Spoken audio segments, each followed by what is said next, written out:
Before I formally introduce Ilya, I just want to say I became familiar with Dr. Somin's research years ago with eminent domain research. He's a very well-regarded scholar on eminent domain, various aspects of property rights.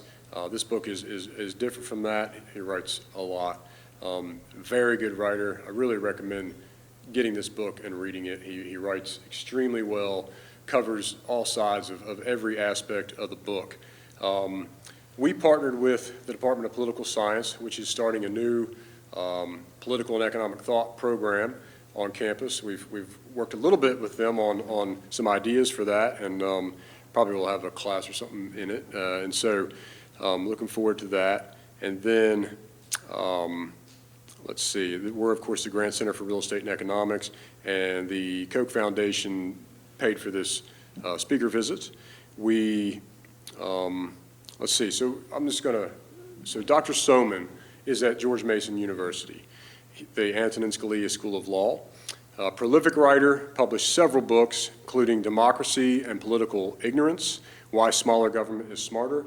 Also, the book that he'll talk about today, Free to Move, Foot Voting, Migration, and Political Freedom. And also, as I mentioned earlier with eminent domain, The Grasping Hand, Kelo versus the City of New London, and the Limits of Eminent Domain. His work has appeared in numerous scholarly journals, including the Yale Law Journal, Stanford Law Review, Northwestern University Law Review, Georgetown Law Journal, Critical Review, and others. Writings have been cited in decisions by the United States Supreme Court, multiple state Supreme Courts, and lower federal courts, and the Supreme Court of Israel. He's also testified before the United States Congress on a number of legal topics and is a widely sought legal expert. Somin has served as a visiting professor at the University of Pennsylvania Law School. Excuse me.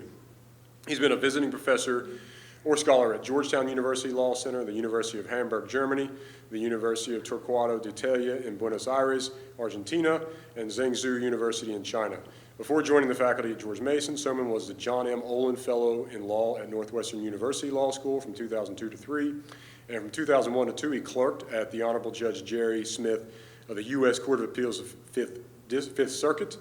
He earned his B.A. summa cum laude at Amherst, M.A. in political science from Harvard, and J.D. from Yale Law School. Ilya, we're so happy to have you here. Thank you very much, and look forward to hearing your discussion of Free to Move. Thank you. Thank you so much for having me, and for all those who helped organize the event. What the audience may lack in quantity, it certainly has in quality, so I look forward to the discussion. I wrote the first edition of this book, timed to come out in April of 2020, which of course was right when the COVID crisis was starting, so ironically, I put out a book on the benefits of freedom of movement right as much of the world was going into the lockdown. And if any good comes out of this horrible crisis of the COVID pandemic, perhaps it might be some reappreciation for the importance of freedom of movement. In December of last year, the publisher and I came out with a new edition of the book which takes into account a number of issues that have become prominent over the last year, most notably the argument that we need to limit migration in order to prevent the spread of COVID and other contagious diseases, but also such issues as the rise of remote work and the implications of that for voting with your feet. So I'm happy to talk about that and questions, and I may touch on some of those issues in the presentation as well. But first things first, in this book, I talk about three types of foot voting, voting with your feet in a federal system, where we choose where to live, in part based on the quality of government policy or differences therein. A second type of voting with your feet is voting with your feet in the private sector, which people are less familiar with, but it nonetheless is important. And finally, foot voting through international migration, which is the most controversial type of foot voting, but also has the greatest benefits. In the latter part of the presentation, I'll talk about some possible objections to expanded foot voting rights and also some institutional implications of my argument.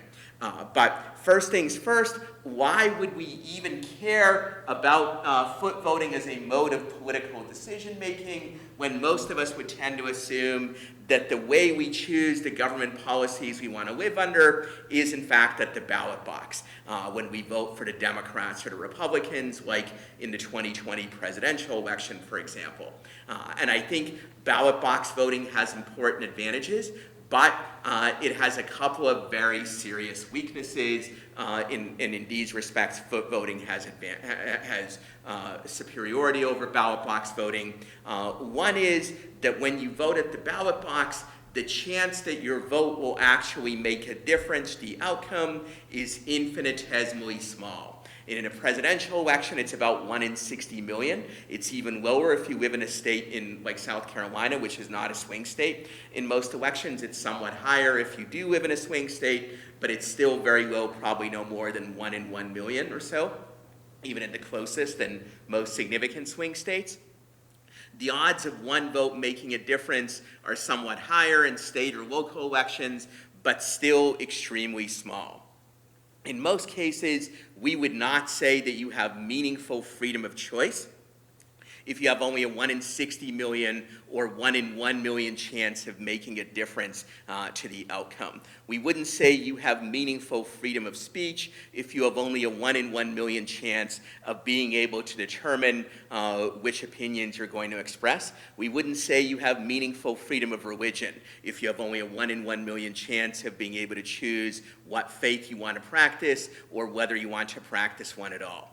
And I think the same thing should be true of political freedom. A 1 in 1 million or a 1 in 60 million chance is not much in the way of meaningful freedom of choice at all. Closely related to the problem of the lack of decisive impact is the problem that as a result, most voters have strong incentives to be what economists call rationally ignorant. That is, they devote very little time and effort to learning about the issues that they vote on in elections, and that's perfectly rational because even if you become a very well-informed voter, there's very little chance that your knowledge will actually make a difference to anything. You still have the same 1 in 60 million or 1 in 1 million chance of making a difference to the outcome. While most voters don't know those exact figures, they do know, intuitively at least, that there's not much payoff to learning a lot about political information, and therefore most voters actually know very little. I document some of the details of this in this book and talk about it in greater detail in my previous book, Democracy and Political Ignorance. Here I'll just give a few examples of the widespread voter ignorance out there. Only about 1/3 to 1/2 of Americans even know the 3 branches of the federal government: the executive, the legislative, and the judicial. Similarly, the vast majority do not know how the federal government spends its money. They don't realize that entitlement programs like Medicare and Social Security are among the biggest items in the federal budget. And in many instances, they don't even know which government officials are responsible for which issues, and therefore they have difficulty holding them accountable for their performance. The American Medical Association says that before a doctor can treat you or any medical professional, they have to get your informed consent. And obviously, government policy, much like medical treatment, often is literally a matter of life and death. We all saw that during the pandemic, but even during so-called normal times, that's often true. And yet, for most elections, most of the time, Democratic government is like a doctor whose ministrations you cannot refuse, and most of the patients have little idea whether the doctor really is curing their disease or whether instead they're selling snake oil. So you have this problem that at the ballot box, there's very little chance that your vote will make a difference, and for most voters, most of the time, it's a poorly informed vote that doesn't reach any level of reasonable level of informed consent. When you vote with your feet, by contrast, it's superior on both dimensions. When you choose where you're going to live in a federal system or through international migration, or when you make choices in the private sector, if you're allowed to do that at all, it's a choice that's highly likely to make a difference. And for that same reason, it's also a choice that most of the time people will spend more time and effort becoming informed about. If you're like most people, you probably spent more time and effort seeking out information the last time you decided to buy decided what television set to buy or what smartphone to get than the last time you decided who to vote for president or any other political office. That's not because your TV is more important than who governs the country or that it deals with more complicated issues. It's because you know that the decision about the TV set will actually make a difference. The one you pick will probably actually end up in your living room, but if you turn on the TV and you have the misfortune to see the president or some other politician, the chance that you can affect who that person is or what their policies are going to be is infinitesimally small. And so understandably, you probably devote much less time and effort to making that decision. And in the book, I go into how these two advantages of foot voting over ballot box voting translate into superiority under a range of different theories of political participation and political freedom from a number of different perspectives, both right and left. I'm happy to go into the details of those theories and the questions, but for now, I'd like to press on and talk about the specific types of foot voting in greater detail. And the one that I think is the best known is foot voting in a federal system, where you choose what state to live in or what local government to live in, based at least in part on the government policies. There are policies and taxes, education, government services, and so forth. And this has very important advantages. In the United States, we have 50 different state governments and many thousands of local governments. This potentially presents you with a very wide range of options, much wider than simply choosing the Democrats or the Republicans in an election with a binary choice. And historically, this has especially been a boon to the poor and the disadvantaged who can seek out new opportunities and also escape state or local policies which are oppressive or harmful to them. The most famous example, of course, being African Americans fleeing the Jim Crow era South when many millions of them moved to the North and the West, but there are many other examples as well. In recent years, some significant obstacles have emerged to foot voting. The biggest one that inhibits foot voting in a federal system is exclusionary zoning, where zoning regulations in many parts of the country make it difficult or impossible to build new housing in response to demand. That in turn makes it hard, especially for the poor, to move to those areas. In the book, I propose breaking down these barriers, limiting or abolishing zoning in many areas so as to make it more feasible for people to vote with their feet. There are also other obstacles that have emerged, such as state-by-state occupational licensing, which in many cases makes it very difficult for a person to be licensed to do a job in a new state. This doesn't just happen with seemingly highfalutin professionals like doctors or lawyers. It even exists with florists or interior decorators or plumbers and many other examples. Some 30% of Americans have to have a license to their jobs, and in many cases the licensing restrictions do much more to suppress competition than they do to actually protect consumers against fraud or incompetence. So reducing that can also increase opportunities for mobility, particularly for the poor and disadvantaged. In the book, I also address a number of other possible complaints against foot voting in a federal system, like fears that it will lead to a race to the bottom or that it will be bad for racial and ethnic minorities. I can talk about that in more detail in the question period if people are interested in those particular issues. But for now, I will move on to a different and I think less familiar form of foot voting, and that is foot voting in the private sector. While many people don't think of this as a form of political choice or a form of voting with your feet, in reality it is, and it already exists on a large scale.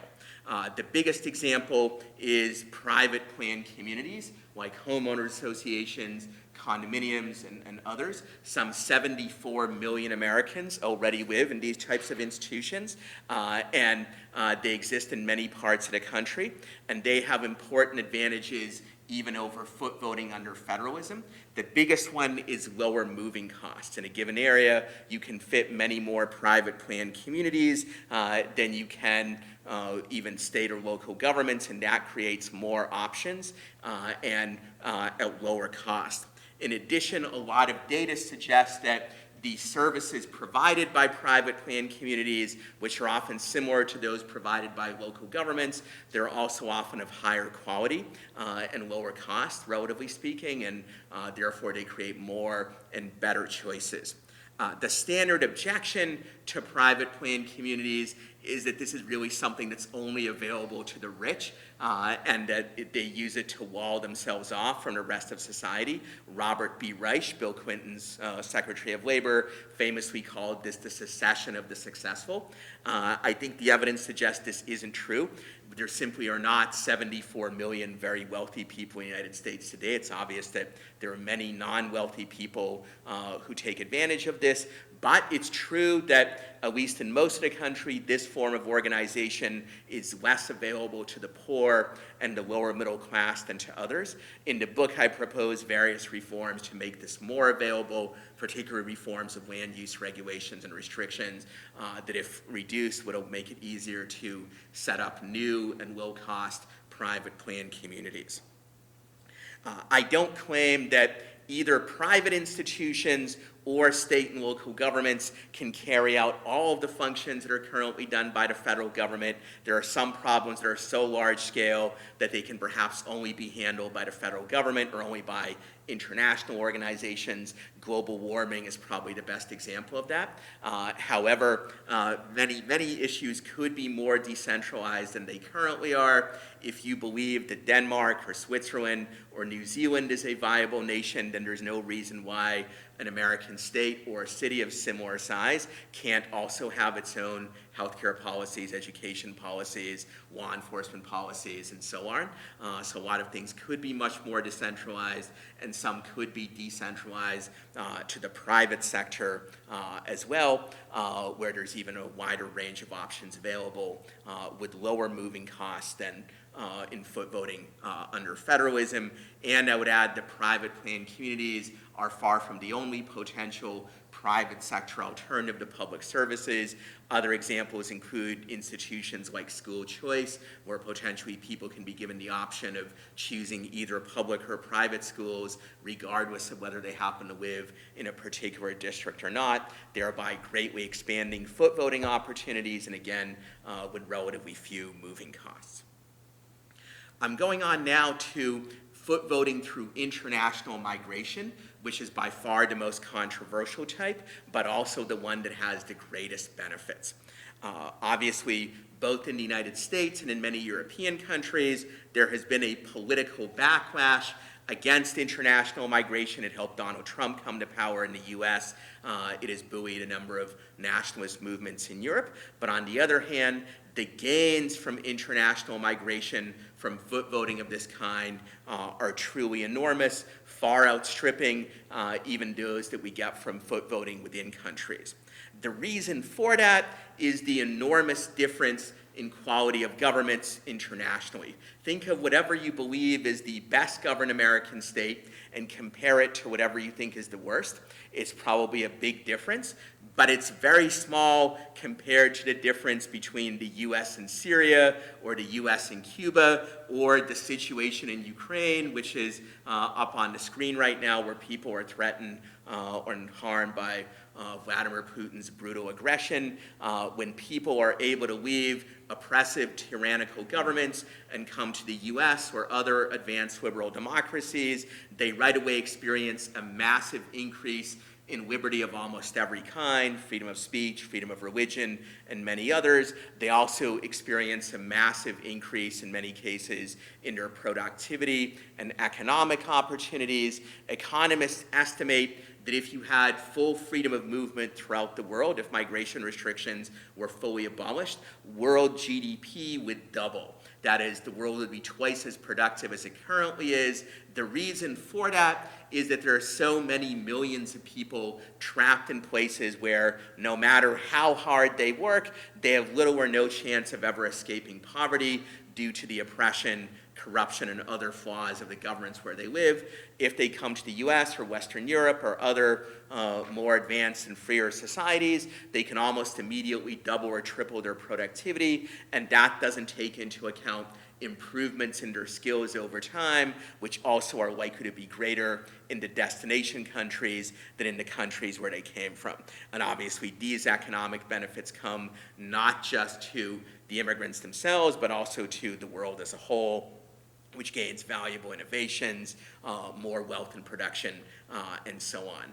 I would add that for the roughly 1/3 to 1/2 of the world's population that live under dictatorships, foot voting through international migration is for most of them probably their only chance of being able to exercise any meaningful political choice at all, because obviously they don't even have the opportunity to exercise choice at the ballot box, even that limited sort of 1 in 60 million or 1 in 1 million chance that we have, they do not. But despite these enormous advantages, there are a range of different objections that are raised to expanded international migration, and many of them, as I will discuss, actually apply to internal foot voting as well. In the book, I divide these sorts of objections into two categories. One is a set of arguments which says governments have a general right to exclude people. They don't necessarily have to have a good reason why they want to keep out a particular individual. They can just say, we can exclude whoever we want, and so that's a general right to exclude.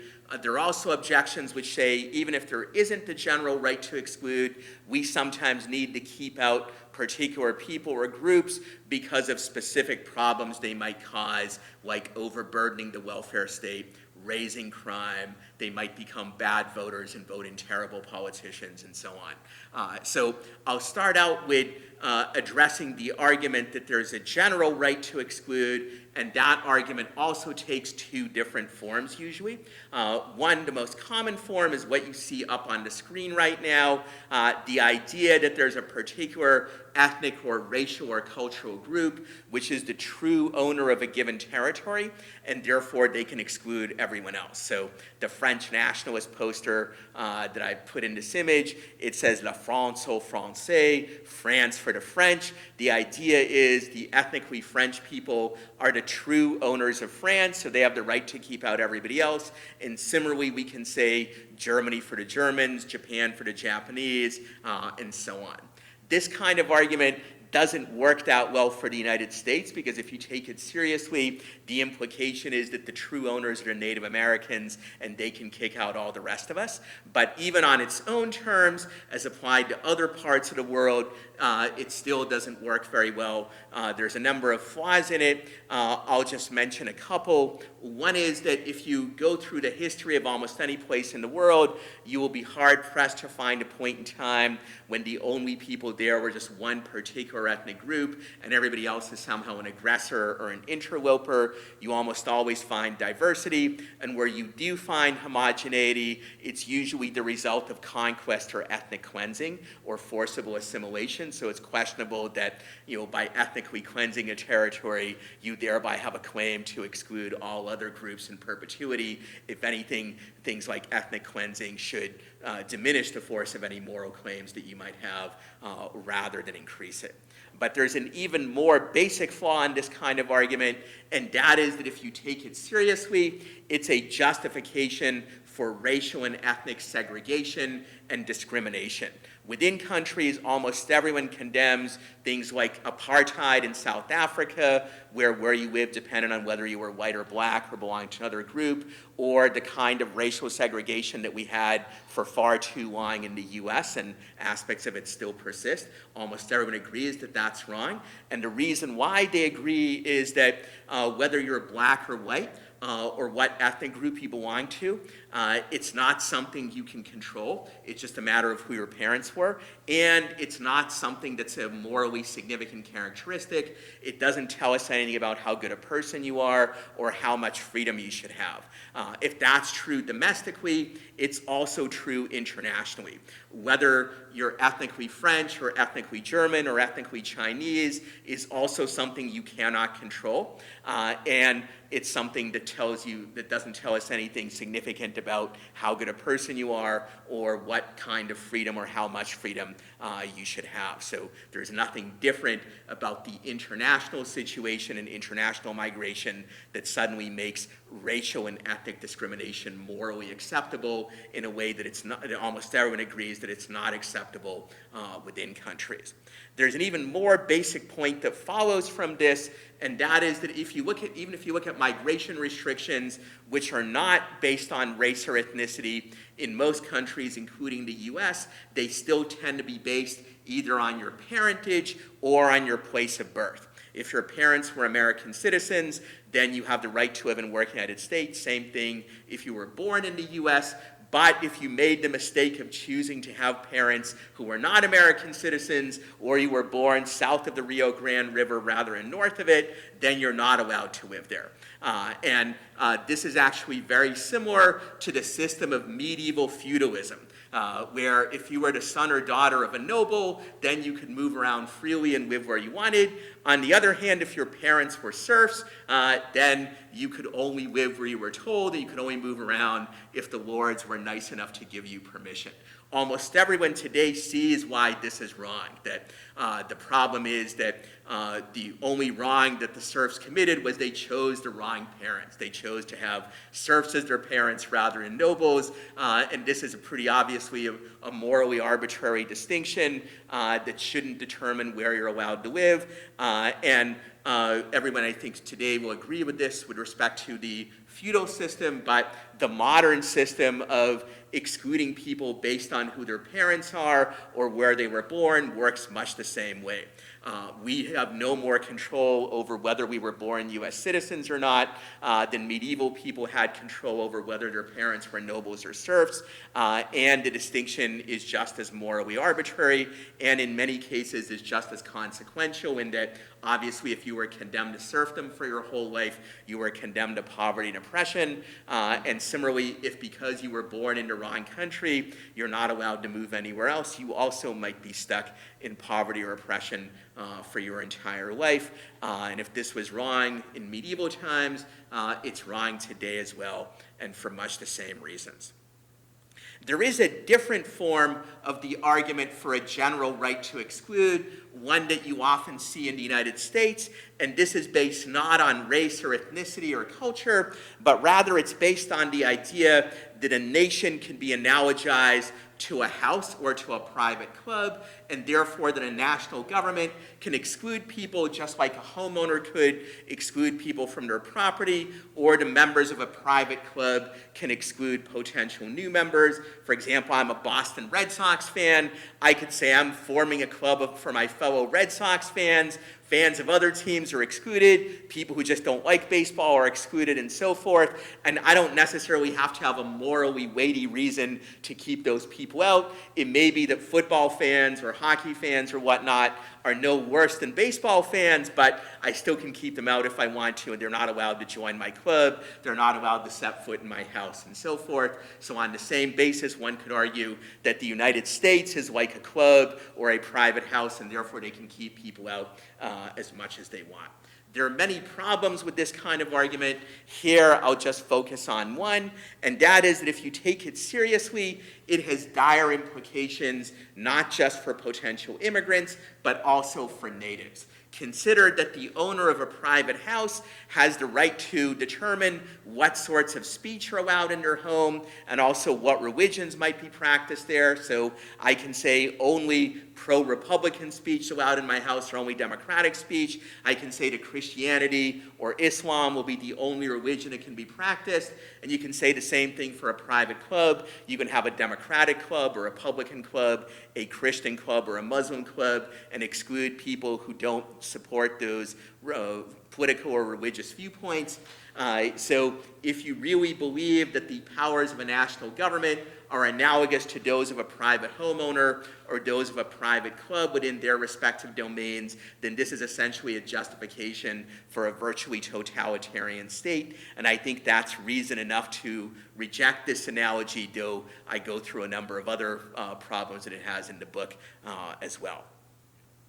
Even if you reject the idea of a general right to exclude, there are many people who say, well, we do have to exclude many potential migrants because of particular problems they could cause. In the book, I go through a long list of these. Examples include overburdening the welfare state, also the possibility that immigrants might turn out to be bad voters who vote for terrible candidates who have terrible policies. I know this is hard to believe, but if you have too many of the wrong kinds of immigrant voters, they might even elect a president who has no regard for liberal democratic principles, and if he loses an election, he will refuse to recognize the result and might even incite violence rather than giving up office and letting the person who beat him take over the White House. So such things could potentially happen.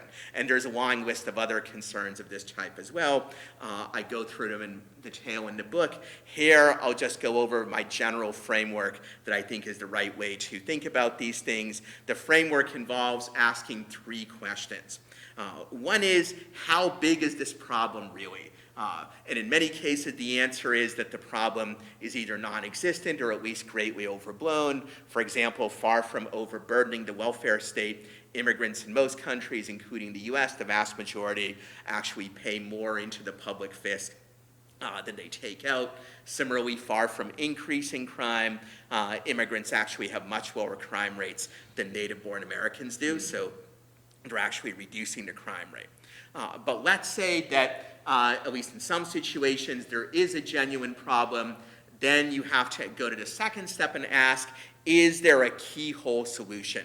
That is a way to address the problem by means less draconian and harmful than excluding migrants. And in many, many cases there is. I go through lots of examples in the book. Here I'll just mention a couple. Let's say you believe immigrants are overburdening the welfare state. An obvious keyhole solution is to limit their eligibility for welfare benefits, as actually we already do under the 1996 Welfare Reform Act, but in principle the limits could be tighter, extend for longer, and so forth. Similarly, let's say you believe immigrants are terrible voters, they'll vote in bad candidates who will adopt terrible policies and so forth. Once again, you can apply a keyhole solution similar to what we already do. Immigrants, even legal immigrants, are not allowed to become citizens for at least 5 years, and even then they have to pass a civics test that most native-born Americans would fail if they had to take it without studying. So you could make the 5-year period longer, you can make the test harder, and so forth, and those would be potential keyhole solutions for that. And there's many other types of keyhole solutions for other problems that, or potential problems that I discuss in the book. But let's say there is a real problem and there's no keyhole solution available, or at least none that is likely to work. Still, you should ask the third question, and that is there a way to tap the vast wealth created by migration to alleviate this negative side effect? I mentioned before that free international migration throughout the world would double world GDP. That's an enormous amount of new wealth. It could potentially be used to address negative side effects of migration, or at least some of it could be, and there are many examples of how this could be done. For example, let's say you worry that immigrants will lower the wages of some category of native-born workers, and you believe that that's unfair and those workers deserve compensation. Well, you could tax some of the wealth created by immigration and use it to increase wage subsidies to whatever category of native-born workers you think is being unfairly disadvantaged. Similarly, let's say you believe, contrary to the evidence, that immigration increases crime. You could take some of the wealth and use it to put more police officers on the street. There's a lot of data which say having more police on the streets reduces crime, and simply by abolishing ICE and taking the money currently spent on immigration enforcement and repurposing it to hire conventional police officers who actually fight real crime like violent and property crime. Just by doing that, we could put many thousands of additional police officers on the street and thereby reduce crime. And there are many other examples like this for a wide range of issues. I'd like to briefly talk about the issue of spreading COVID-19 and other disease, which of course is an issue that came up right around the time the initial edition of my book came out. It was not covered in the initial edition, but I included in the revised edition, which came out in December. And the three-part framework, I think, works quite well for this problem. First, we can ask, is this a real problem caused by migration? In a sense, the answer is yes, that if countries were completely hermetically sealed, then a disease couldn't come in from the outside. On the other hand, the evidence strongly suggests that migration restrictions actually haven't done much to keep out COVID-19 here in the United States. In 2020 and 21, we had the tightest immigration restrictions ever in American history as a result of measures the Trump administration adopted, supposedly at least in response to COVID-19. Yet you may have noticed this did not keep out the initial COVID variant. It didn't keep out the Delta variant. It didn't keep out the Omicron variant. Indeed, it didn't even significantly slow their entry. But let's assume that there really is a possibility that we could use migration restrictions to keep out the COVID or some other deadly disease. Still, there are keyhole solutions that are likely to be better. One obvious one is quarantine. CDC says that if you're infected with COVID, you should quarantine at this point, I think, for 5 days is their recommendation. You could easily say to potential immigrants, you can come in, but you must quarantine in the border area for 5 days. They can even be required to pay for the quarantine out of the proceeds from their future income, which would be much higher in the US. The 5-day quarantine would be a deal breaker for tourists or for people who are in here in business or the like, but for an immigrant planning to make their whole life in the US, it's a small price to pay. Similarly, you could also instead use the vaccination keyhole. Vaccination greatly reduces the spread of the disease, and if you do get it, you're far less likely to burden the hospital system by ending up in the hospital. So you could say you could come in so long as you either are already vaccinated or accept vaccination upon entry. A dose of the vaccine, I think, currently costs something like $20 or $30. If need be, immigrants could be required to pay for it. These keyholes are actually far superior to trying to keep people out. Among other things, if you try to keep people out, you almost inevitably get undocumented migration, which in turn actually promotes the spread of the disease because people who are undocumented, who are afraid of being deported, they're less likely to report for testing or to try to get vaccinated lest they come to the attention of the authorities. In addition, we have immigration detention facilities, which themselves are known for spreading disease, not just COVID, but others. So if we didn't have those, then we would actually reduce the spread of the disease. I would add also that by keeping out migrants, we actually increase the danger of disease and other health problems in the future because immigrants play an extremely important role in medical and scientific innovation. If you look at the first 2 COVID vaccines that were developed and approved in the United States, Moderna and Pfizer, both were developed either by people who were themselves immigrants from poor, underdeveloped nations, or were the children thereof. Had these people been, or their parents, been kept in their countries of origin, we would be much worse off than we currently are, because either we wouldn't have the vaccines yet, or their development would have taken much longer. And this point could be extended that when we keep out potential immigrants, we are in many cases, in some cases at least, are keeping out people who could be the ones who prevent the next pandemic, develop a cure for some other deadly disease, or produce some other innovation that could be extremely valuable. So in the medium to long run, our migration restrictions are actually damaging public health and healthcare generally, because immigrants disproportionately play a role in advancing innovation in these areas. So I think the 3-part framework works quite well for this problem, even though I didn't develop the framework with it in mind. I would add that when you look at all of these sorts of objections to international migration rights, almost all of them, if you take them seriously, they would justify severe restrictions on internal freedom of movement as well. If you believe the United States is a club that can keep people out, why can't South Carolina be a club that keeps out people from North Carolina or other nefarious neighboring states? If you believe that we can keep out people from Mexico or other foreign countries because they might overburden the welfare state or compete with Americans for jobs, well, why shouldn't the state of Virginia, where I live, be able to keep out people from neighboring West Virginia, which is much poorer than we are, and potentially West Virginians could overburden the Virginia welfare state. They also have a higher crime rate than Virginians, so maybe they would increase our crime rate if allowed to migrate, and so on. And of course, if people can bring in the COVID from outside the US, they can certainly bring it in from moving from one state to another or even one city to another, so that could justify draconian restrictions as well. And there were actually some such restrictions during the early phases of the pandemic, but they were not as severe as those on international migration. So if you take this idea seriously, it has dire consequences across the board. In the last part of the book, I discuss some institutional implications of my argument for both domestic constitutional structures and for international law. I'm not going to go through all of these in the presentation, but I'll just mention a few. Domestically, there is much that can be done to structure constitutions and political systems generally in ways that expand foot voting opportunities, but also mitigate potential downsides. For example, we can decentralize the powers of government to lower levels, thereby increasing opportunities for foot voting. We can also limit government's power over the private sector in various ways, thereby creating opportunities for private sector foot voting.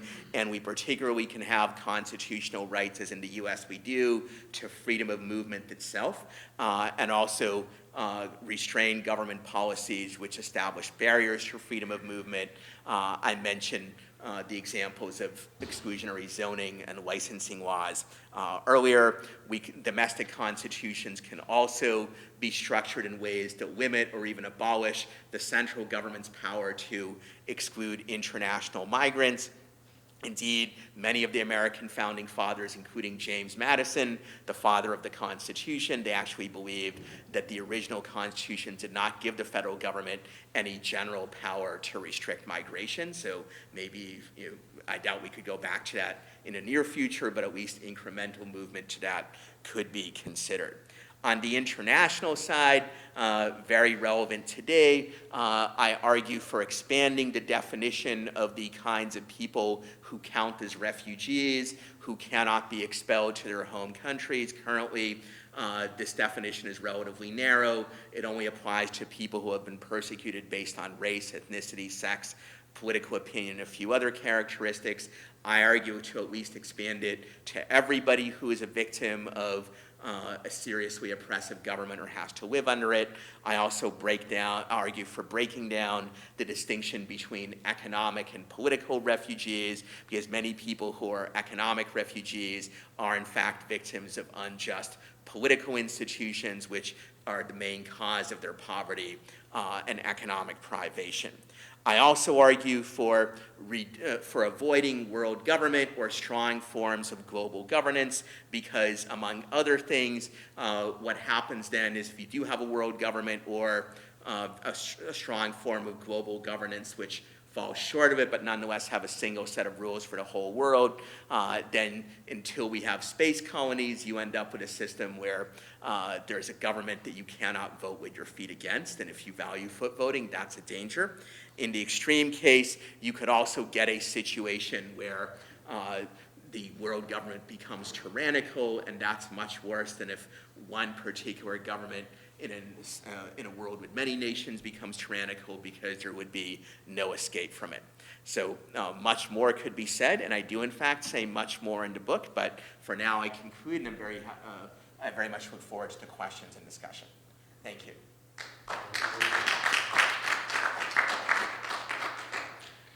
Should I call on people, or, well, why don't I do it?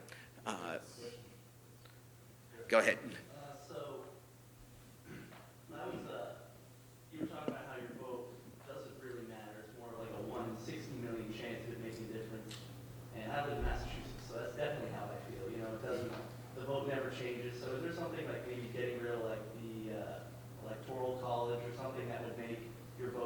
seem, at least feel more important? Yeah. So it may feel more important, but let's say we had no electoral college and we had a system like France, for example. They're going through a presidential election where there's the single national constituency. Still, your chance of your vote making a difference would still be one vote, one chance in many millions. It would probably be higher than your current chances in Massachusetts, but it would be lower than your current chances if you live in a closer state like Virginia, and significantly lower than if you live in a state like Wisconsin or Pennsylvania, that in recent presidential elections are very close swing states. So you might alter the details of the math somewhat, and you might feel more efficacious if you were a French voter as opposed to a Massachusetts voter in an American presidential election, but the odds against you would still be very high. Makes sense. Other questions? Ilya, Yes. Can you expand on limitations in the United States on immigration, cross-country immigration to the United States, by, for example, country and skill or education? Like, what are the differences in different groups of people who can immigrate to the United States, and in terms of how we perceive it, what some of the differences really are? Yeah, so most of the U.S. immigration system as it currently stands actually is not based on distinctions based on skills. It's based partly on country quotas and partly on family reunification grounds. There is a system of so-called H-1B visas, which are visas that allow people to enter to work for particular firms. And also some other types like H-1Cs and others are for the agricultural sector. But the numbers of these are capped. And also when you have an H-1B visa, a severe constraint is that you have to work for that one particular employer. You don't have the ability to shift to another one.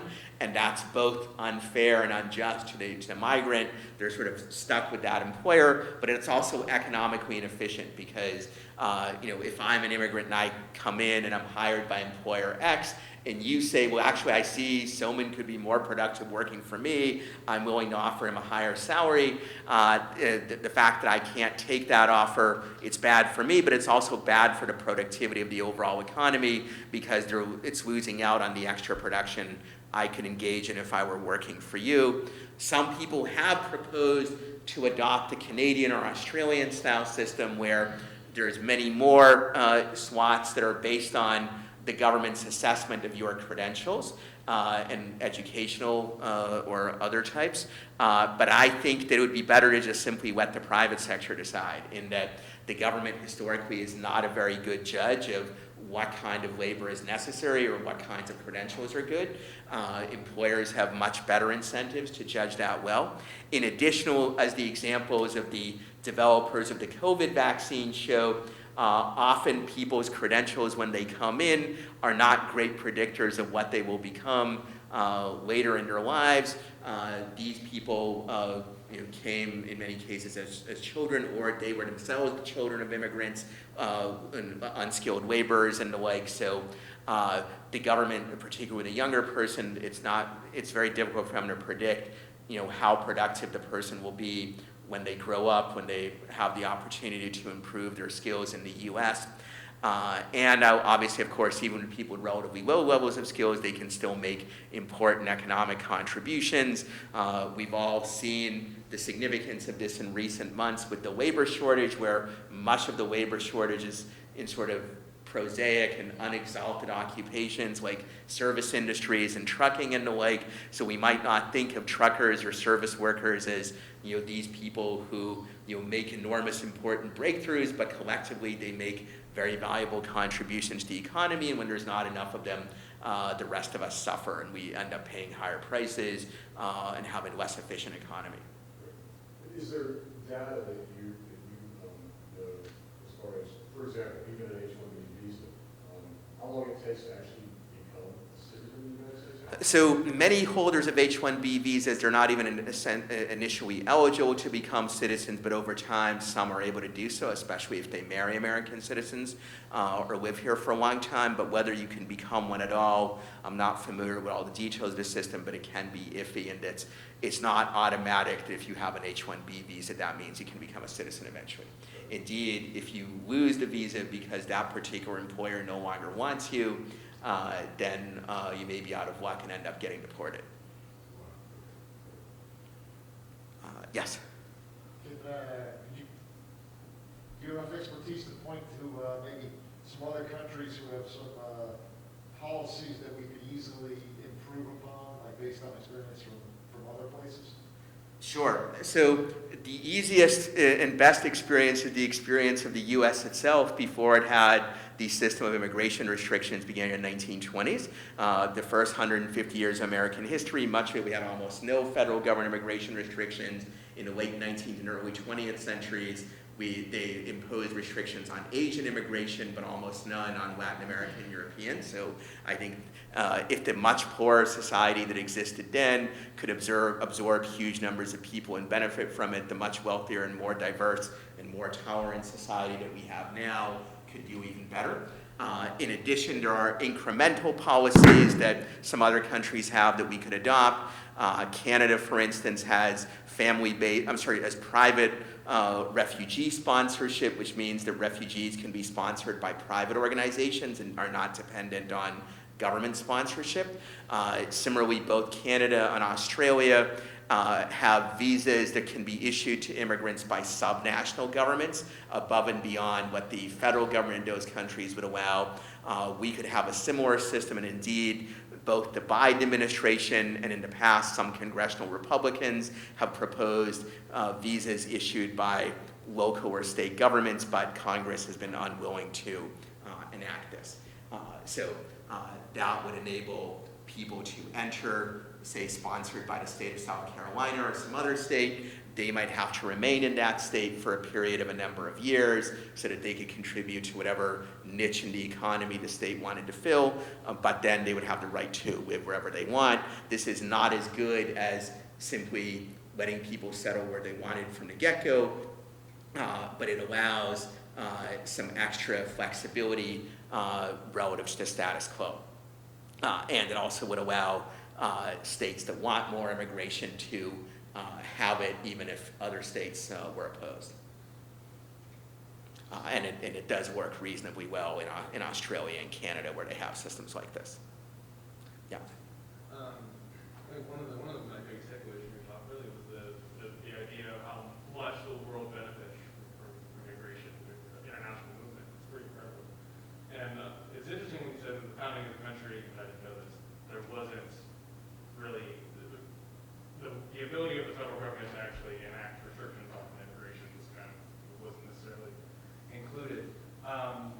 My question is, due to us now living, it's actually very relevant to the conversation we had in the political capitalism discussion we had a few weeks ago, where if we live in this world, in this country where the political elite benefit personally by maintaining power and doing what they do there, what does the environment and incentive structure have to look like in order for the dog to call off its own leg first?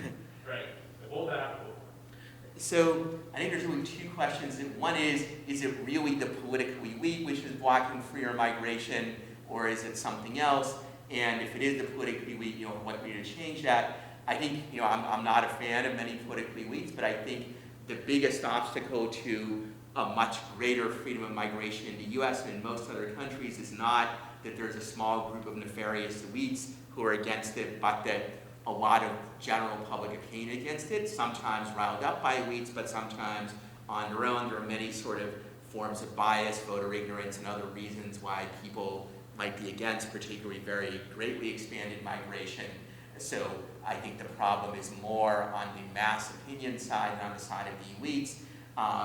With the elites, what can be done to incentivize them to do better? Obviously, one is tighter constraints on their power. So, not in this book, but in other work, I've written about how the Supreme Court has exempted migration restrictions from many constitutional constraints that apply to almost every other exercise of government power. If we were to end that, that would at least constrain them somewhat. One good example is Donald Trump's Muslim ban of a few years ago. The Supreme Court upheld that, even though if there were similar evidence of bias motivation for almost any other policy in the domestic sphere, they would have said, well, this is struck down because there's a lot of evidence that the motivation was religious discrimination. They actually did decide such a case just a couple weeks before the travel ban case in the Masterpiece Cake Shop case, where some of you may recall there was the baker in Colorado who had religious objection to same-sex marriage, and he was required to, by a state agency to bake the cake, so to speak, for the same-sex marriage, and the Supreme Court said, well, there's evidence that several members of the state commission ruled against him, that they expressed bigoted views towards his religion. There's even more evidence that Donald Trump had bigoted motives for the Muslim ban. He even said so, that those were his motives, said them many times, and the Supreme Court ignored that, or at least didn't consider it decisive, because they said immigration restrictions are subject to these lower constitutional standards. So even if you get rid of that, that would constrain elite decision makers somewhat, but I think it would be a mistake to say that it's merely a small elite that stands in the way of this. There are some other things that I've talked about, like zoning restrictions and occupational licensing, where it is more a matter of the machinations of smaller interest groups or the voters the general public simply doesn't know much about. So the general public may not know that zoning restrictions greatly drive up the cost of housing, or that occupational licensing greatly drives up the cost of services that they contract for, like plumbing or decorating, or even in some states hiring a florist and the like. But in the area of immigration, I think general public opinion is at least as much a problem as elite opinion. Indeed, on average, the elites might be a little bit better than the general public, in that support for more immigration is highly correlated with greater levels of wealth and education, and on average, elites are likely to have higher levels of education than non-elites. Other questions? Yeah. Kobe.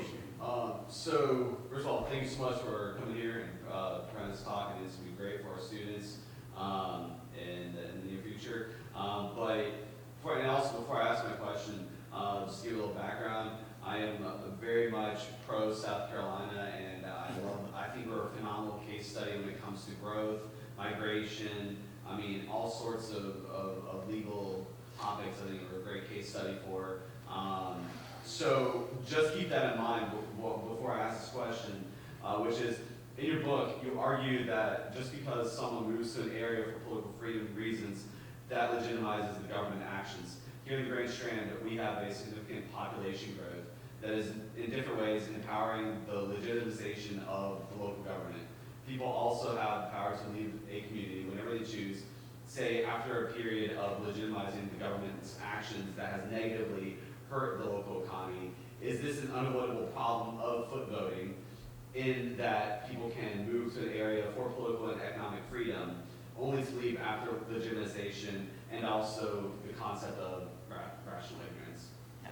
So I think this is a subset of the problem that I briefly mentioned in my talk, and discuss much more in the book, that there could be what economists call negative political externalities. The migrants move to an area, then they vote for bad policies, and in the extreme case, the bad policies they vote for might even kill the goose that laid the golden egg. That is, they might destroy the very policies that made the area attractive to migrants in the first place. And in the book, I apply my three-part framework that I mentioned earlier to address this issue. One question is this actually a big problem? And in most cases, they're not at all, but in most cases, not much of a problem for a couple reasons. One is that recent migrants, they actually vote and participate in politics at considerably lower levels than longtime residents. In some respects, this might even be a problem if you like a lot of political participation, but if you worry that recent migrants will be bad voters or vote for bad policies, then this should set your mind at ease. In addition, in most places, there's not actually a huge gap on most political issues and views between immigrants and natives. For instance, many people have talked about, some conservatives worry that people from California will move to Texas and turn Texas into California. If you actually look at the data on recent movers to Texas, they're almost equally divided between self-described Democrats and Republicans. Therefore, it's probable they're not making a big impact either way in Texas elections. And of course, there would have to be a very large number of migrants and split very unevenly between the parties before they could make a big impact. So for all those reasons, the problem is likely to be less severe than is often claimed. But if it is a real problem, as I mentioned earlier, for international migration, there actually is a simple solution, keyhole solution, that is,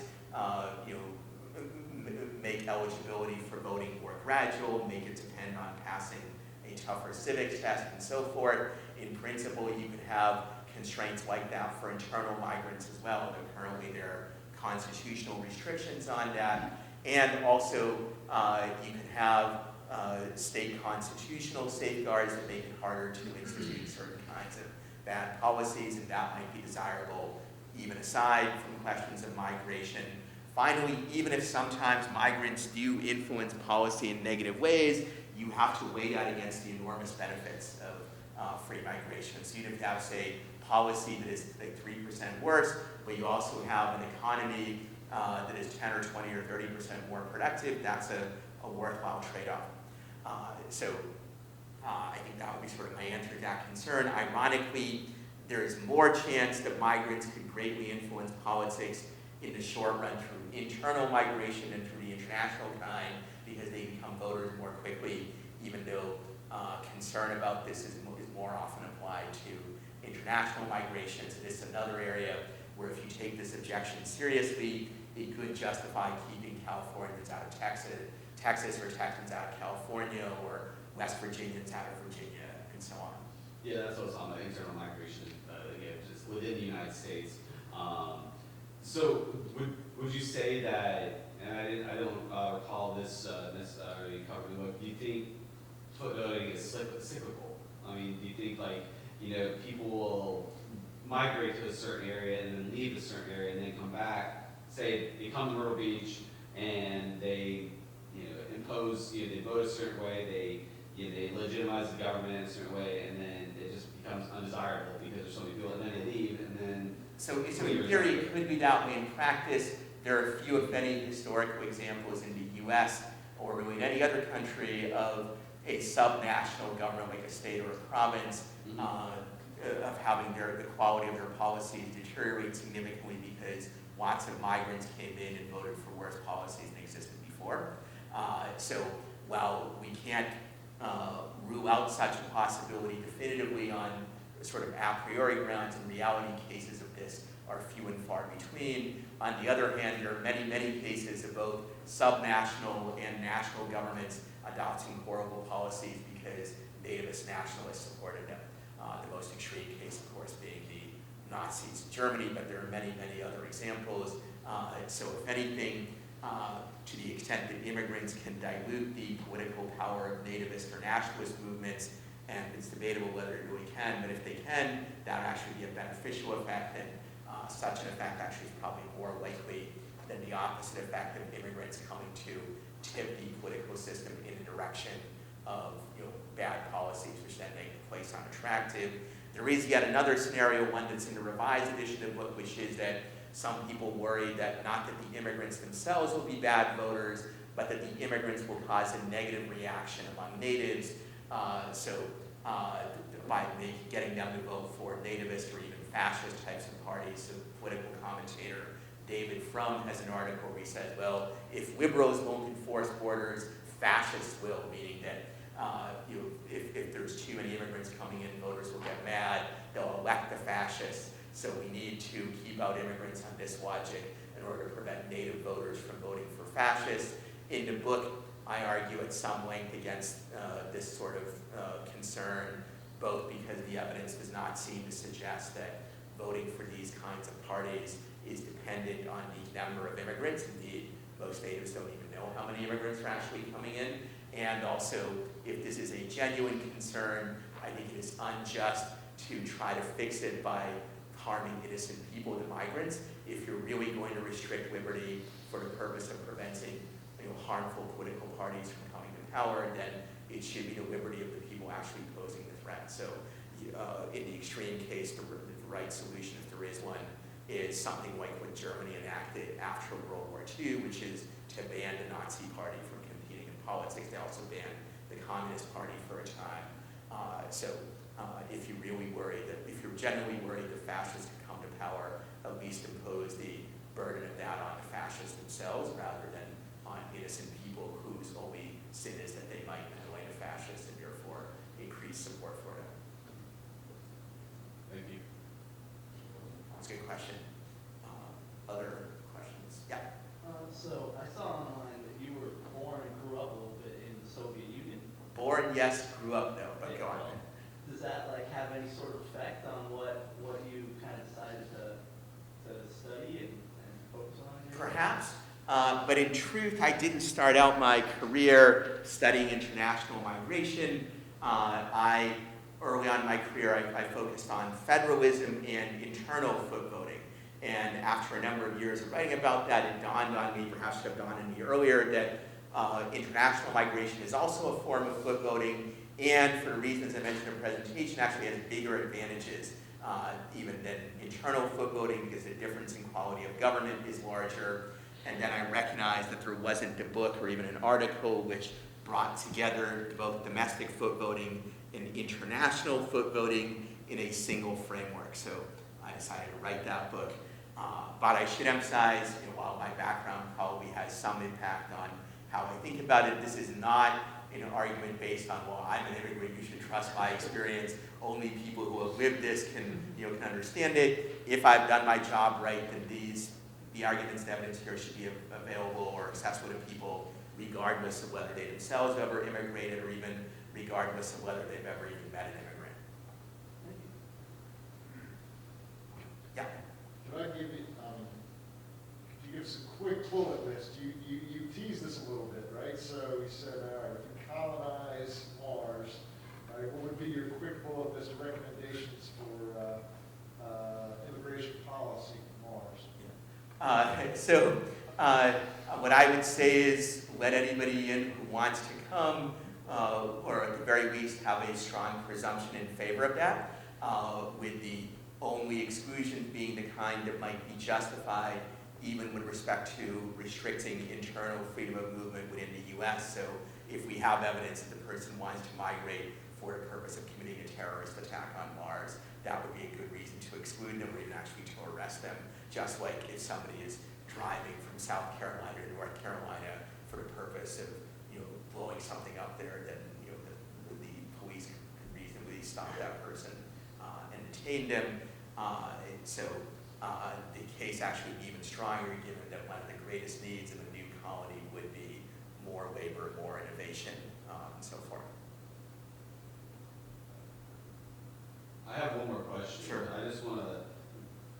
You kind of touched on this, but I kind of want a specific topic because it has to do with diversity of interests. So the community of the Grand Strait contains a wide variety of competing and economic and political interests. We have communities that want manufacturing, another is tourism-based, and then another one is primarily rural. It's a diversity of options, yet we operate under a diverse, but not so much in a broad sense, representation of diverse government. It's an issue at the lower ends of federalism, but do you see it as an issue as relating to vote voting? So in principle, perhaps it could be in that you could say we want people to contribute to this industry but not that industry, or vice versa. What I would say is that generally speaking, there's not an inherent conflict of interest between different kinds of industries or sectors of the economy. To the contrary, sort of basic principles of division of labor and comparative advantage suggest that people in different sectors of the economy actually have interests which coincide with each other because they each consume some of what the other produces. If there is a conflict of interest, it's actually between people who are in the same industry together, right? That if I'm a law professor and I'm competing with my competitors are actually other academics, so if keeping out anybody is in my interest, it's keeping out other law professors. I don't want more law professors to move into the state of Virginia and compete with me. Keep those carpetbaggers out, right? So on the other hand, if somebody is in another business where either I consume their products and it's obviously in my interest to have more competition in their field, if I don't consume them, then their presence probably doesn't affect me as much. But even if they produce products that other people in the area consume, it could be beneficial for me to have that person around, and that it may make other people who I do have relationships with be more productive. So in general, I don't think that there should be a problem with respect to having multiple different kinds of economic interests. If anything, the conflict is potentially sharper if somebody comes in who does the same thing as people already there. Though even there, I think ultimately most people can benefit on net, because although I may be harmed by other law professors coming in on net, I'm still benefited by having an open freedom of movement, and that the harm that I suffer from having more law professors come in most cases can be more than offset by the benefit of having people in other fields come in. I don't know if there's further questions. Okay, thank you Not so much. good. Thank you so much. Very good.